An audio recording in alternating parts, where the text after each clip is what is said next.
Corona की महामारी के पश्चात, कोविड 2019 के पश्चात और 2019 के दौरान मानव ने यह देखा कि विज्ञान की ताकत प्रकृति के आगे कितनी सीमित है और मानव मात्र प्रकृति के आगे कितना लाचार है, बौना है।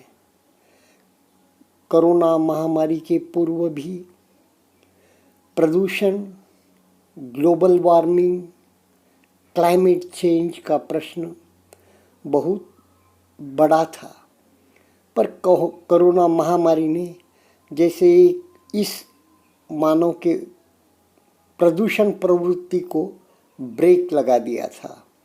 मानव सिमट गया था अपने अपने घरोंदों में, तो प्रकृति का प्रदूषण लगभग ठहर चुका था। आज अब जब कोरोना महामारी चली गई है तो सब और पुनश्च बहुत ज़्यादा मात्रा में प्रदूषण फैल रहा है, फैलाया जा रहा है। मैंने पहले भी बताया था, आपसे चर्चा की थी कि मानो मंगल, चंद्र, अवकाश, सारे अवकाश को पादाक्रांत करना चाहता है, पर जो पृथ्वी है जिस पे वह स्वयं है, उसके प्रदूषण निर्मूलन के लिए कोई प्रयत्न नहीं। उल्टा बड़े बड़े उद्योगपति, सामूहिक सरकारें कितना प्रदूषण कर सकती है वह कर रही है। तो क्लाइमेट चेंज से और इस ग्लोबल वार्मिंग से और इस जल के स्रोत खत्म हो जाने से मानव का पृथ्वी पर का अस्तित्व ही सारा संकट में आने की संभावना है। सारे जीव जगत का, वनस्पति प्राणी जगत का भी अस्तित्व बहुत बड़ा गहरा संकट आ गया है। तो इसमें निश्चित रूप से गुरुदेव को कहा जाता कि आप जैसे यूनेस्को में वगैरह गुरुदेव ने विचार रखे, सर्वधर्म परिषद में हिस्सा लिया और विपश्यना की, भगवान बुद्ध की मार्ग की महत्ता बताई, वैसे ही आज न जाने कब तीसरा महायुद्ध फूट पड़े। क्योंकि जैसा हम देख रहे हैं, सोचा ही नहीं था कोरोना खत्म होते होते जो ये युद्ध शुरू हुआ यूक्रेन और रशिया के बीच में, तो आज कोई भी एक चिंगारी महायुद्ध में बदल सकती है। और कैसा साइकिल है यह, मानो इसे भी ब्रेक नहीं कर सका। महामारी आती है, फिर मंदी आती है, फिर महायुद्ध भी आता है। इस प्रकार का यह साइकिल है। तो इस पर उपाय के लिए गुरुदेव को पूछा जाता। गुरुदेव कहते अपनी ओर आओ, यानी कि पृथ्वी है, आप बाहर जा रहे हो, पहले यह पृथ्वी को भी क्लीन करो। बाहर जाओ कोई बात नहीं, लेकिन इसे बिल्कुल एकदम मन के गहराई में जाकर अपने जो लोभ है उसे बाजू में रखकर इस पृथ्वी को अच्छी तरह से प्रदूषण रहित करने में, निसर्ग संवर्धन करने में आप अपना योगदान दो। और वो कब होगा? कोरी बातों से नहीं होगा, गुरुदेव कहेंगे इसलिए आपको भगवान बुद्ध के अष्टांगिक मार्ग पर चलना होगा, आपको विपश्यना ध्यान का अभ्यास करना होगा।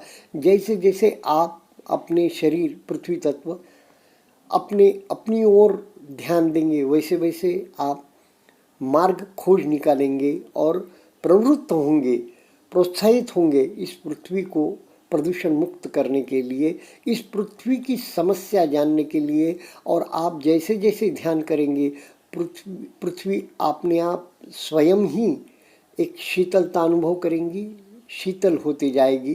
जैसा ध्यान केंद्रों की तरंगे देखिए, आप ध्यान केंद्रों का वातावरण देखिए, कितना निसर्ग प्रफुल्लित होता है वहाँ पर।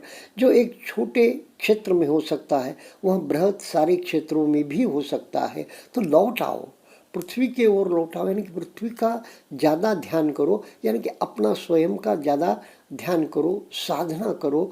यही मैं एक गुरुदेव के वाणी से मुझे जो संदेश मिलता है वह मैं आपको शेयर कर रहा हूँ। अब आगे हम पढ़ेंगे गुरुदेव के आत्मकथन से कि गुरुदेव के मन में एक साधारण या समझो एक बहुत ही कट्टर हिंदू के मन में क्या प्रश्न आ सकते हैं और गुरुदेव को दादा गुरु का आश्रम कैसे लगा। फिर एक प्रश्न उठा, 10 दिन के शिविर में मेरे भोजन का क्या प्रबंध होगा। मैं तो निरामिष भोजी हूँ और ये बर्मी तो सामिष है, इनका भोजन मेरे किस काम का। मैं अपने घर से भोजन मंगवा सकूंगा या नहीं, आदि आदि प्रश्नों के समाधान के लिए और जहाँ मुझे जीवन के 10 दिन बिताने हैं उस आश्रम को देख लेने के लिए अगले रविवार को प्रातः 10 बजे मैं 31A इन्याम्या इंग स्थित इंटरनेशनल मेडिटेशन सेंटर पहुंच गया। कितने कट्टर हिंदू थे गुरुदेव, और उनकी कैसी, यानी कि ऐसे भोले भाले नहीं थे। उन्होंने देखा कि जाके 10 दिन रहना है तो जाके पूरा सारा आश्रम भी देख लूँ। कितने सटीक थे गुरुदेव। कार से उतरते ही देखा, यानी कि 1950 में कार गुरुदेव के पास, और इतना जब कुछ ज़्यादा विकसित नहीं था बर्मा कि जहाँ कारें वगैरह ज़्यादा हो। 10 कदम की दूरी पर 2-2.5 फुट ऊंचा लकड़ी का एक मचान है, उस पर बांस पट्टी की बनी एक कच्ची झोपड़ी है। वहीं सयाजी उबाखिन अपने 2-4 साधक शिष्यों के साथ बैठे हैं। मैंने उन्हें हाथ जोड़कर प्रणाम किया। देखिए कितना विनीत भाव। गुरुदेव स्वयं को कहते हैं मैं क्रोधी था, मैं अहंकारी था, लेकिन यहाँ पर उन्होंने कुछ देखा नहीं गुरुदेव का, लेकिन कितना विनीत भाव, जिनसे मिलने जाना है। उन्होंने मुझे बड़े प्यार से बुलाया, आओ गोयंका।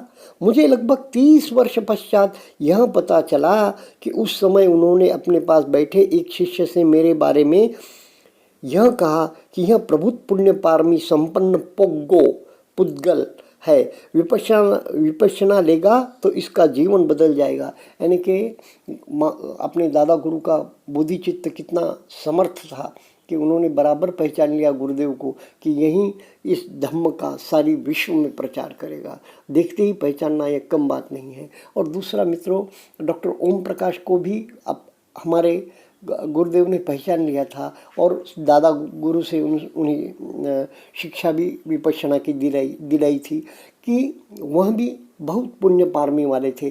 कैसे सद्दागामी थे वो, कैसे कि आप भी अगर दैनंदिन जीवन में कहीं शील सदाचार देखो ना, कहीं 10 पुण्य पारमिताएँ और भी पुण्य पारमिताएँ हैं, उनका अभ्यास अगर किसी के जीवन में आपने देखा, कोई व्यक्ति वैसा चलता होगा तो निश्चित रूप से वह बहुत पुण्य पारमी वाला है। और वह अगर विपश्यना के संपर्क में आ जाए तो निश्चित रूप से वह सगदागामी, सोतापन्न, अनागामी और अरहंत तक पहुंच सकता है। मैं प्रणाम करके उनके समीप बैठ गया और बोला, सयाजी मैंने निर्णय कर लिया है, मैं 10 दिन के शिविर में सम्मिलित होऊंगा। विश्वास कीजिए मैं माइग्रेन के इलाज का उद्देश्य लेकर नहीं आ रहा हूँ। उस दिन की आपकी बातें मुझे बहुत अच्छी लगी। मैं चित्त को विकारों से विमुक्त करने के लिए, शील समाधि प्रज्ञा का अभ्यास करने के लिए यहाँ आ रहा हूँ। यह सुनकर सयाजी प्रसन्न हुए। मेरे पूछे बिना ही उन्होंने कहा, वर्षा में यहाँ शिविर नहीं लगते, इसके बाद हर महीने 10 दिन का एक शिविर लगता है। अगला शिविर 1 सितंबर को आरंभ होगा। उस दिन अपने नित्य प्रयोग के आवश्यक सामान लेकर चले आना। भोजन यहीं मिलेगा। मैं जानता हूँ तुम मारवाड़ी हिंदू कट्टर शाकाहारी होते हो। यहाँ शाकाहारी भोजन मिलेगा। यहाँ सभी साधक शाकाहारी भोजन करते हैं, तुम्हें चिंता करने की कोई आवश्यकता नहीं है। यह कहकर उन्होंने बताया कि अभी भोजन का समय हो गया है, हम सभी यहीं भोजन करेंगे, तुम भी यहाँ का भोजन चख कर देखो, तुम्हें अच्छा लगेगा। इसके बाद उन्होंने आवाज़ लगाई, सयामा मेहमान के लिए भी भोजन लाना, यानी कि निशंक हो जाए गुरुदेव। इसलिए जबकि जे भी हाथ कंगन को आरसी किया, जबकि जे भी भोजन भी बुला लिया कि देखो हम भी शाकाहारी भोजन करते हैं। वहाँ कुटिया आश्रम की भोजनशाला थी, जिसमें 1 फुट ऊंची 2 बड़ी गोल मेज लगी थी। एक मेज पर उन्होंने मुझे अपने पास बैठाया। उनके समीप बैठते हुए मुझे एक अनिर्वचनीय शीतल शांति की अनुभूति होने लगी। वहीं बैठे बैठे मैंने बाहर देखा, सारे आश्रम में नीरव शांति समाई हुई थी। समीप के टीले पर एक छोटा सा स्वर्ण मंडित पगोड़ा दिख रहा था। सयाजी ने कहा, तुम्हें वहीं साधना करनी है। भोजन के बाद सारा एईता आश्रम देख लेना। मैं वहीं बैठा आश्रम की शांति का अनुभव कर रहा था। शांति के स्रोत मेरे समीप बैठे थे। यानी कि देखिए, गुरुदेव ने अभी ध्यान धारणा नहीं की थी, विपश्यना नहीं की थी, पर एक विपश्यी साधक के समीप अगर आप चले जाए, एक विपश्यी ध्यान केंद्र पर आप चले जाए, विपश्यना ध्यान केंद्र पर आप चले जाए, वहाँ की शांति बिल्कुल, आप अगर थोड़ा भी शांत हुए तो आप वहाँ का शांति का अनुभव कर सकते हैं और वहाँ की धम्म के तरंगों का अनुभव कर सकते हैं, उस साधक के धम्म के तरंगों का अनुभव कर सकते हैं। ये हमने भी एक्सपेरिमेंट करना चाहिए। हमने भी अंतर्मुखी होकर जब भी शिविर में भी जाएं तो लक्ष्यपूर्वक देखना चाहिए साधकों की जो धम्म की तरंगे हैं, विपश्यना ध्यान केंद्र की तरंगे हैं, अनुभव लेना चाहिए ताकि प्रेरणा मिले। इतने में शीतल शांति का एक और झोंका आया। देखिए, मेरी उम्र की एक महिला मुस्कुराती हुई आई। वहीं सयामा थी, सयाजी की प्रमुख शिष्या। आगे जाकर मैं उसे माँ सयामा के नाम से संबोधित करने लगा। सयाजी ने उसे मेरा परिचय कराया और मुझे भोजन परोसने को कहा। सयाजी को भोजन का प्लेट देकर उसने अपने हाथ से मेरे प्लेट में भी भोजन परोसा। भात और आलू की रस्सेदार सब्जी। मेरे बर्मी मित्र जब कभी मुझे अपने घर भोजन के लिए आमंत्रित करते तब मेरे लिए सदा निरामिष भोजन बनाते। यहीं भात और सब्जी। आश्रम का भोजन अत्यंत स्वादिष्ट लगा। खाकर मन तृप्त हुआ। भोजन के बाद मैंने आश्रम देखा, निवास स्थान देखे, खोखले पगोड़ा के भीतर ध्यान की गुफानुमा शून्यागार देखे। बहुत अच्छा लगा। चारों ओर शांति ही शांति। सोचा, पुरातन भारत में ऋषि मुनियों की तपोभूमियाँ ऐसी ही होती होगी। देखिए, जब भी आप भोजन करते हैं ना, मिष्टान्न हो, पांचों पकवान हो या और भी कोई चरपरी चीज़ें हों, उससे भी ज़्यादा जब ये सात्विक और जहाँ पर साधक भोजन बनाते हैं, जहाँ पर भोजन एक ध्यान करने वाले लोग बनाते हैं, उसका स्वाद और उसका जो ये है वो सादा आलू और ये चावल, यह एक प्राकृत भोजन है पहाड़ी लोगों का। जो भी अब हमारे इधर भी हिमालय क्षेत्र में जाओ, कहीं भी जाओ, यह एक उनकी भोजन का एक नमूना है। और कितना सात्विक भोजन लगा गुरुदेव को। गुरुदेव तो राजसी और न जाने कैसे कैसे मिष्टान्न के भोजन बनते होंगे गुरुदेव के यहाँ, उद्योगपति थे तो, पर यहाँ तो सात्विक भोजन लगा उन्हें। आलू और जस्ट आलू, रस्सेदार आलू और चावल। मैंने सयाजी को नमस्कार कर उनसे विदाई ली और घर लौटा। शिविर आरंभ होने में अभी 2.5-3 महीने की देर थी। मुझे यह देखकर आश्चर्य हुआ कि उतने दिनों मुझे माइग्रेन का दौरा नहीं आया, बिना साधना सीखे। देखो, सिर्फ आश्रम में जाके आए और दादा गुरु से मिले तो उनको माइग्रेन का दौरा नहीं आया।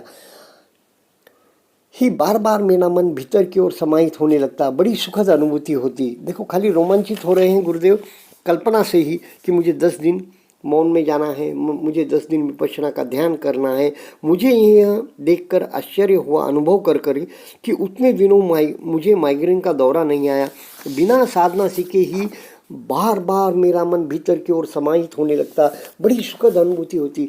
यानी कि कोई साधक के करीब आप जाओ, विपश्यना केंद्र को आप विजिट भी दे दो, अगर अपने बिना साधक मित्रों को भी वहाँ लेकर जाओ, बगैर साधकों जो साधना नहीं किए वैसों को, तो भी वहाँ से उनके ऊपर प्रभाव हुए बगैर रहता नहीं है।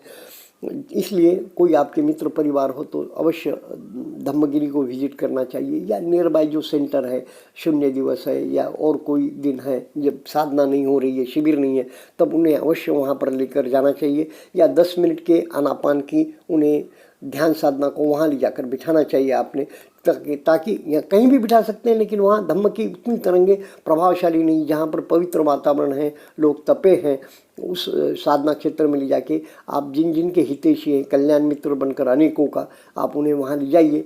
बच्चों 8 साल के उम्र से बड़े बच्चों को 10 मिनट ले जाके ध्यान कराइए, अपना शिविर का केंद्र बताइए, खान पान के विषय में जानकारी दीजिए, विपश्यना के विषय में जानकारी दीजिए और कल्याण मित्र बनिए। शिविर आरंभ होने की प्रतीक्षा में दिन बीतते गए। बहुत बेसब्री से इंतजार कर रहे थे गुरुदेव। वहाँ की सुखद शांति का आकर्षण बहुत प्रबल था, सम्मिलित होने का निश्चय भी दृढ़ था, परंतु फिर भी न जाने क्यों कभी कभी घबराहट होने लगती। कहीं मैंने गलत निर्णय तो नहीं कर लिया। शील, समाधि और प्रज्ञा की साधना अच्छी है, फिर भी मैं कहीं बौद्ध तो नहीं बन जाऊंगा, नास्तिक तो नहीं बन जाऊंगा, अपना भविष्य तो नहीं बिगाड़ लूंगा, अपना परलोक तो नहीं उजाड़ दूंगा। पुराने संस्कारों के लेप मन में झिझक पैदा करने लगते। दूसरी ओर सयाजी का स्मरण होता, आश्रम और वहाँ अनुभूत हुई सुखद शांति का स्मरण होता तो मन पुनः आश्वस्त हो जाता। शील पालन करते हुए चित्त को एकाग्र करना सीखूंगा, प्रज्ञा जगाकर चित्त को विकार विमुक्त करना सीखूंगा। इससे भविष्य कैसे बिगड़ेगा? इससे तो वर्तमान भी सुधरेगा, भविष्य भी सुधरेगा, लोग भी सुधरेगा, परलोक भी सुधरेगा। कभी लगता कि यह 2-3 महीने की प्रतीक्षा न करनी पड़ती तो अच्छा होता, शीघ्र शिविर लग जाता तो मैं इस आंतरिक कश्मकश से छुटकारा पाकर तत्काल सम्मिलित हो जाता। यूं दो परस्पर विरोधी शक्तियों का भीतर ही भीतर संघर्षण तो न चलता। आखिर शिविर का समय समीप आया। शिविर आरंभ होने के 2 दिन पूर्व सिर में माइग्रेन का बहुत तीव्र दर्द उठा। किसी ने कहा, तुम्हें बौद्ध धर्म में जाने से रोकने के लिए धर्म की शक्तियों ने चेतावनी दी है। लेकिन मैं इस कथन से जरा भी नहीं डगमगाया और 1 सितंबर 1955 के दिन, शुभ दिन, मेरा भाग्य जागा और मैं आश्रम पहुंच गया। हम सभी का भाग्य जागा कि गुरुदेव आश्रम में पहुँचे और ऐसे विद्वान गुरु के, पंडित गुरु के हम प्रवचन सुन रहे हैं। उन्होंने बनाए हुए केंद्रों पर हम जाके विपश्यना ध्यान कर रहे हैं, नहीं तो हमारा कहाँ जागता भाग्य। और देखिए ना, यह जो उधेड़ बुन गुरुदेव ने बताई है ना, तो वह उधेड़ बुन हर एक हिंदू साधक के मन में या हिंदू व्यक्ति के मन में शिविर में जाने के लिए या हमारे प्रति भी उनकी भावनाएं ऐसी ही होती है जो गुरुदेव ने हमें बताई।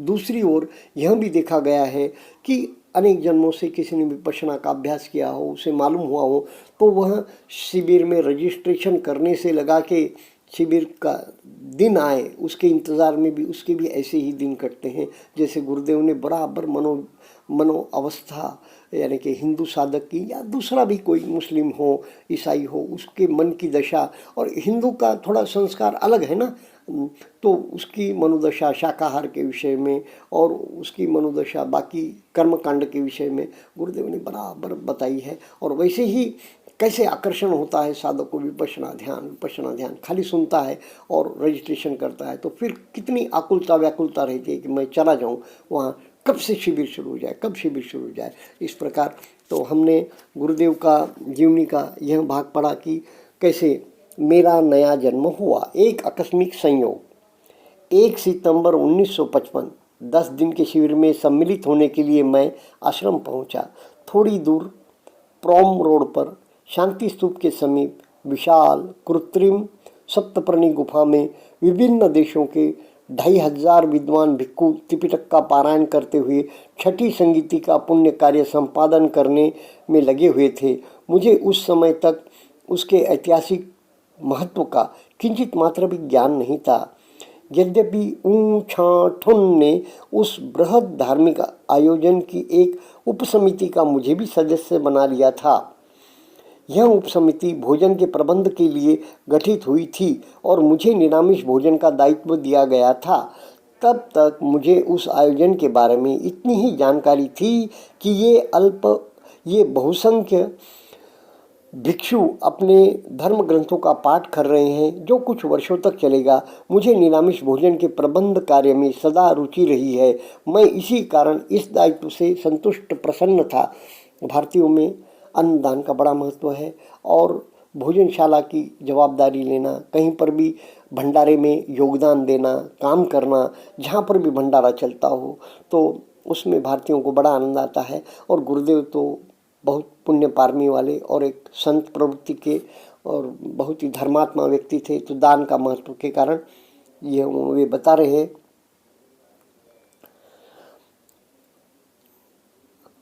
इस महान आयोजन की महत्ता मुझे 10 दिवसीय विपश्यना शिविर पूरा करने के पश्चात ज्ञात हुई।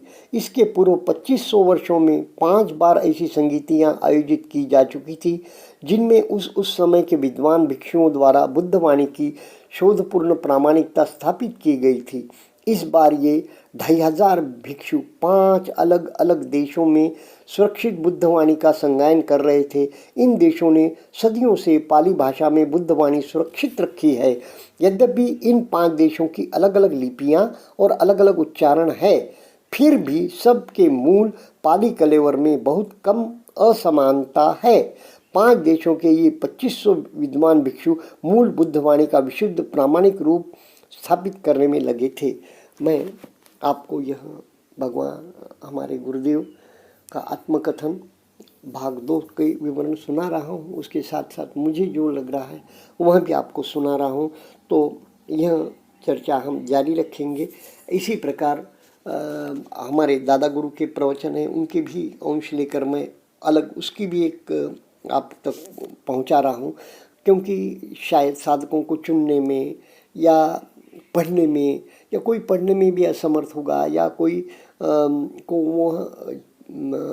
वो साहित्य नहीं मिला होगा, तो मैं मेरे ओर से चुन चुन कर उनके अंश आपको सुना रहा हूँ, ताकि आपके मन में भी प्रेरणा जागे वहाँ पढ़ने की और ध्यान की प्रेरणा जागे, और फिर आप वहाँ पढ़ें और मूल किताबें पढ़ें, और फिर आप ध्यान में ज़्यादा से ज़्यादा ऊंचाइयाँ प्राप्त करें, अग्रसर हो, सबको धर्म का लाभ हो, सबका मंगल हो, सबका कल्याण हो, सबकी स्वस्थ मुक्ति हो, सबकी स्वस्थ मुक्ति हो।